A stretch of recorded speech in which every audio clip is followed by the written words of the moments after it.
চলতি বছরের জানুয়ারিতে এক সপ্তাহে অন্তত ৩টি ভূমিকম্প অনুভূত হয়েছিল বাংলাদেশে।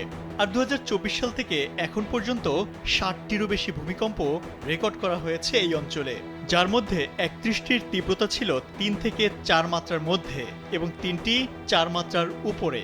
প্রশ্ন হলো, এই ছোট ছোট ভূকম্পন কি আমাদের কোনো সতর্কবার্তা দিচ্ছে? বড় কোনো ভূমিকম্প কি ঘটতে যাচ্ছে বাংলাদেশে? ঢাকা বা এর আশপাশে যদি ৬.৯ মাত্রার ভূমিকম্প হয়, তাহলে ঢাকাতেই অন্তত ৮,৬৪,০০০ ভবন ধসে পড়বে, যা ঢাকার মোট ভবনের ৪০%। এই মাত্রার ভূমিকম্প দিনে হলে কমপক্ষে ২,১০,০০০ মানুষের মৃত্যু হবে।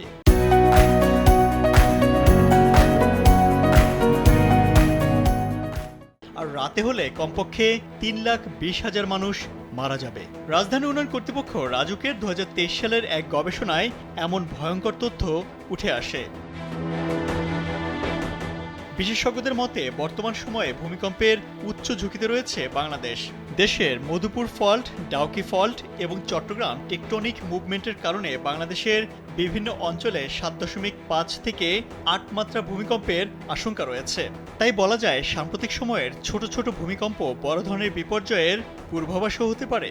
বিশেষজ্ঞরা সতর্ক করে বলেছেন, সক্রিয় টেকটোনিক প্লেটের সংযোগস্থলে অবস্থিত বাংলাদেশ, যা ব্যাপক ভূমিকম্পের ঝুঁকির মুখোমুখি অবস্থানে রয়েছে। এখানকার ঘনবসতি, পুরনো অবকাঠামো এবং বিল্ডিং কোডের দুর্বল প্রয়োগ এই বিপদগুলোকে আরও বাড়িয়ে তুলেছে। নেপাল, ভারত, ভুটান, চীন ও সবশেষ মিয়ানমার, থাইল্যান্ড। এই ধারাবাহিকতার পরবর্তী নাম কি বাংলাদেশ হতে পারে? চলুন উত্তর খোঁজার চেষ্টা করি। ভূমিকম্প হলো এমন এক প্রাকৃতিক দুর্যোগ যার কোনো পূর্বাভাস দেওয়া সম্ভব হয় না। আগে থেকে সতর্ক হতে না পারলেও অন্তত ভূমিকম্পের মতো দুর্যোগের ব্যাপারে আমরা সচেতন তো থাকতে পারি। প্রশ্ন হলো, বাংলাদেশে বড় ধরনের কোনো ভূমিকম্প হলে তা মোকাবেলায় কতটা প্রস্তুত আছি আমরা? ধারণা করা হয় ৭ মাত্রার ভূমিকম্পে পুরান ঢাকার ৬০ থেকে ৭০% ভবন ধ্বংস হয়ে যাবে। পূর্ণ ভবনের পাশাপাশি অপরিকল্পিত নগরায়ন ও দুর্বল অবকাঠামো পরিস্থিতিকে আরও জটিল করে তুলতে পারে।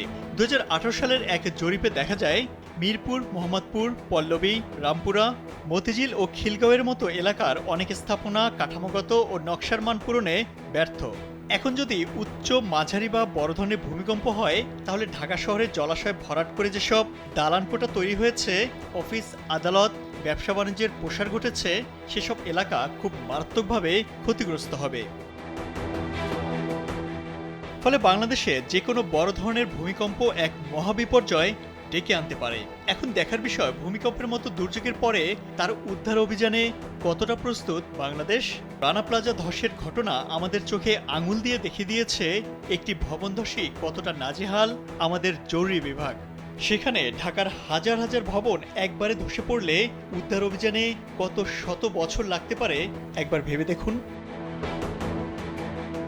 চলুন এক নজরে দেখে নেই ২০২৩ সালে সরকার প্রণীত ভূমিকম্প ঝুঁকি নিরূপণ মানচিত্র, যেখানে পুরো দেশকে ৩টি ভাগে ভাগ করা হয়েছে।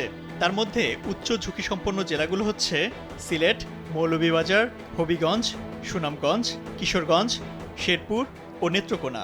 আর ঝুঁকি ২ বা মধ্যম ঝুঁকিতে রয়েছে চট্টগ্রাম, পার্বত্য চট্টগ্রাম অঞ্চল, টাঙ্গাইল, গাজীপুর, ঢাকা, মুন্সিগঞ্জ, বগুড়া, গাইবান্ধা, রংপুর ও কুড়িগ্রাম।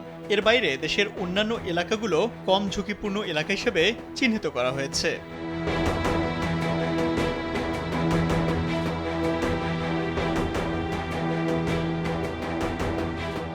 ইমতিয়াজ আহমেদ, কালবেলা।